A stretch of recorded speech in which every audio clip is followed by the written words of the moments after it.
Assalamualaikum dan salam sejahtera. So hari ini aku bawakan satu lagi listing hartanah untuk dijual, iaitu rumah double story corner lot yang berkeluasan 3,283 kaki persegi.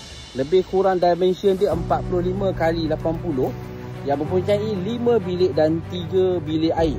Lebih kurang 4 ke 7 minit perjalanan untuk sampai ke UiTM, untuk sampai ke Hospital Shah Alam, ICT, Central Mall, Masjid Seksyen 7, Masjid Negeri, Komplek PKNS dan sebagainya.